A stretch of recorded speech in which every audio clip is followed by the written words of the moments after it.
In this video, we're going to talk about the embouchure, how to form it, and how to make a sound. So I'm going to put my reed in my mouth so it gets moist, and make sure that you get both ends of the reed moist. You can use saliva or you can use water, whichever is easiest. So when I put my reed on the mouthpiece, make sure that there's just a slither of the reed on this side that you're looking at. Okay, you don't want it too much, you don't want it not there at all, you want just a slither. Take your ligature and I go from the top, I go to the second line on my mouthpiece. I'm going to tighten but not too tight. Now your bottom lip needs to go to where the reed meets the mouthpiece.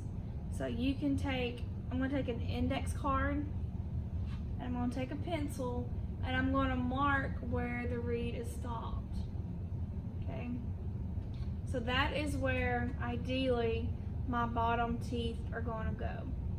So I always start from the bottom. You're going to pretend like you're putting on chapstick, roll your bottom lip over your bottom teeth just a little bit. If you are blessed with thicker lips, you don't want grandma now. Grandma don't play no clarinet, okay? You just want just a little bit of lip, okay? And you can use your finger to help you judge, because you don't know, you've never played clarinet before. Okay, that's close. Your top teeth, like a squirrel, go right here. And if you notice that my lips are automatically sealed over the mouthpiece.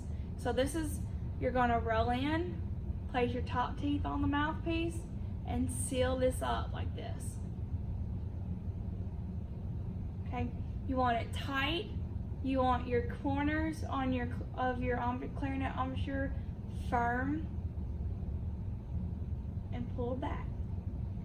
Now, if you get this sound, probably don't have enough pressure on the clarinet. Now, what happens if I put too much pressure? That's too much. So you want somewhere in the middle. And it may take a little while to get that sound out. If your reed is chipped or it's old, it's not going to have a good sound. So when you're practicing, start out with just the mouthpiece and barrel. If you have a smartphone, or if you're friends with somebody who has a smartphone, I will get a free tuner. This is called Insta-Tuner. And with just the mouthpiece and barrel, it's going to sound an F sharp. Now if you look, my F sharp is very sharp. But I can change the way that my tongue and inside of my mouth is by using E to raise the pitch and A to lower the pitch, to lower the airstream. So here is E, here's O. Now if you could see on the tuner that I went below the pitch. Let's see if I can get right on it.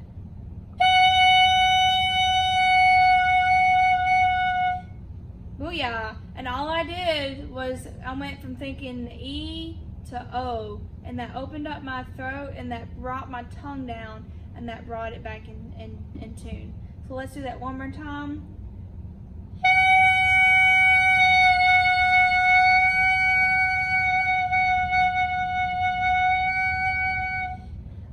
Work to do, don't I? Some exercises to get used to the mouthpiece. You can just do simple rhythms like 4/4 notes,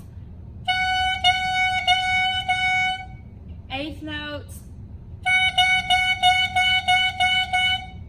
whole notes, half notes, whatever you want. With my brass students, we like to play on just our mouthpieces, so our woodwinds and saxophones and flutes felt like they were left out. So we've worked this out.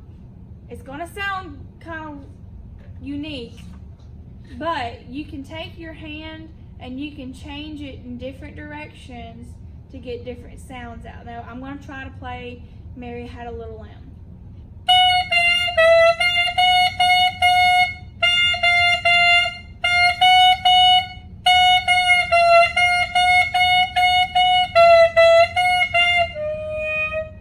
It didn't sound quite like Mary, but it's a good exercise for your brass friends to be buzzing on their mouthpieces, and you don't have to feel like you're left out. You can do any song, maybe. Try out, see what works, what doesn't work.